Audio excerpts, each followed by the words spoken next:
Hey! This is a different guitar. So this is a Regal, it's a resonator guitar. Beautiful.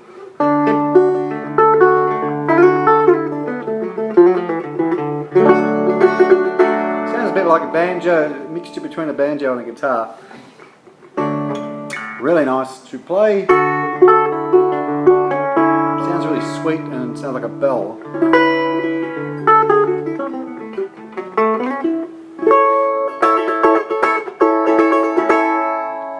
Like a lovely guitar. Now, one of the things that I wanted to talk to you about today was the weather. God damn the weather. It's very hot in Melbourne. It was 30 degrees last night. Okay, enough about the weather, really. I don't know why you want to talk about the weather. Let's talk about the guitar. One of the things that I mentioned on the chords one, which you all saw, all four of you, two of them were me and one of the, yeah, so it's probably not four, but anyway, I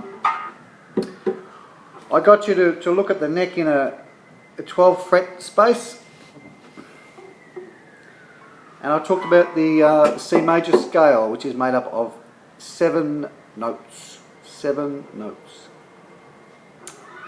So we had C, D, E, hang on, C, D, E, F, G, A, B, C. You kind of should know that already. What I want you to do, what I'd like you to do is figure out where all those notes occur on the neck. Okay, so, you know, make a pattern and then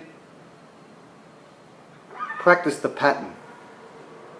Now this is a long-term thing. You need to practice this for, in my experience, and it's different for everybody, possibly you'd need to do it for maybe a couple of years to get familiar with it. But one of the things that you need to do as you're going along is learn how to change positions, because of course the notes are all up and down the fretboard. So one of the things you need to get good at is changing positions from here to here, back to back here, and you need to become fluent at that. And the sound of the solo needs to be fluent as you change positions. So one of the things that we use is a slide. Not a slide as in, you know, the one that fits on your finger. And I'm talking about the slide like that. So if you take a note like A and you slide it up, or you can slide down. Okay? Now this is a good thing to use as a tool for changing the position of your hand as you're doing a solo. So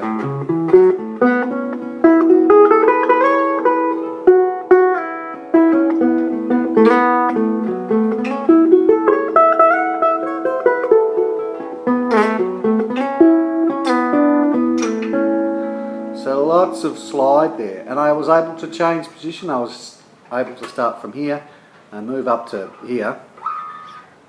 It's really important, otherwise you tend to start in a position and you have to stop playing momentarily to move up or down the fretboard.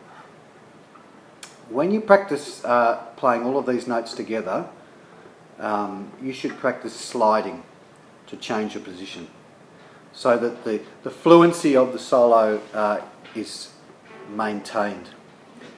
I hope that makes sense. So, for example, if you're doing a solo and you've got a song in, say, D, so I'm doing a solo, so there's a slide. Now you notice I slide with every finger, including the pinky, the small finger. You've got to use the small finger in everything that you do. The sooner, the better. Okay, so everything. can slide with the small finger.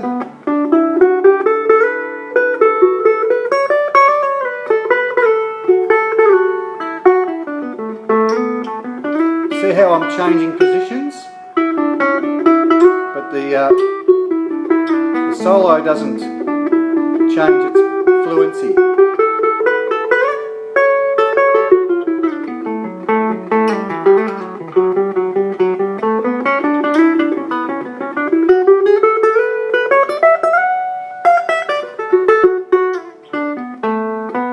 Slide up, slide down, slide down again, slide up.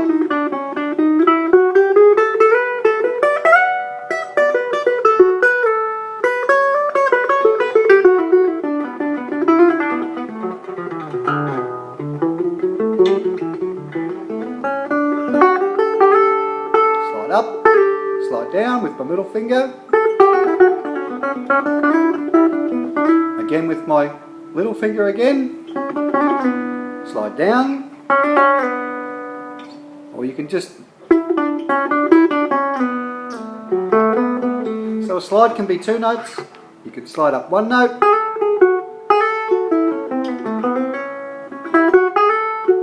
You can slide up, down or up 2 notes or 3 notes. Or even 4 or 5 if you get really adventurous. So for a D, for example.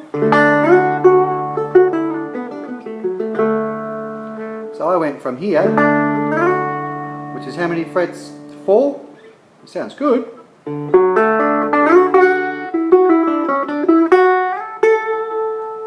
That was a 3 fret slide.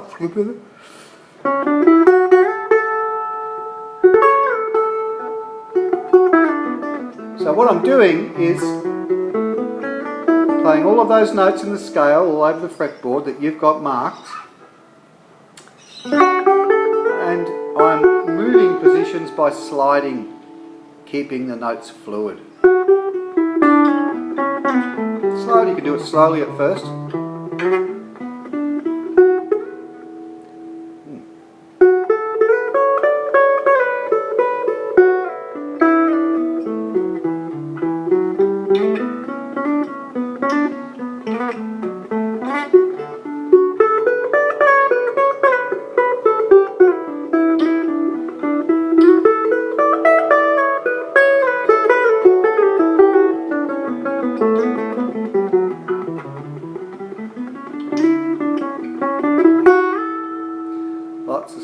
Lots of slide work. So that's a way that you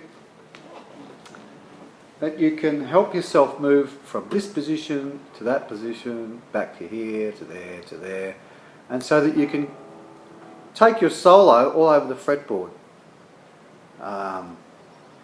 and never miss a beat. Okay? It's really important, and it just takes practice. Okay? So number one, you've got to learn how to play all of the notes in the key, which you've marked all over the fretboard diagram. You've got to do that, number one. And number two, you've got to be able to put them together. You've got to be able to put the notes together from here right down to here and beyond. I haven't got space here because it, obviously finishes here, so it's hard to do that. But so you get the idea, and practice. I mean, if you find yourself thinking, oh, this is too hard, well then you'll stop and you'll sell your guitar in like 4 or 5 years after it's sitting in the cupboard, and that'll be it. So you've got to love it. You've really got to love it to keep at it. But a way for you, a little hint for you as you practice, is use the slide to manoeuvre your hand around the fretboard. Don't stop playing to change positions. You can actually keep playing by sliding. See?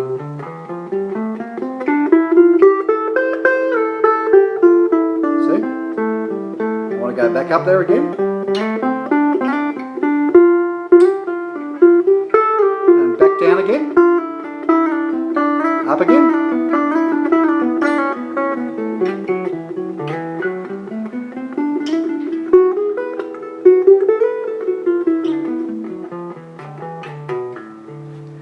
can go all over the place. Up, down, you can finish in the middle, you can practice. Practice, practice. Learn the scales, learn the notes all over the fretboard. Use the little finger in everything that you do, and practice. And practice. You know what to do.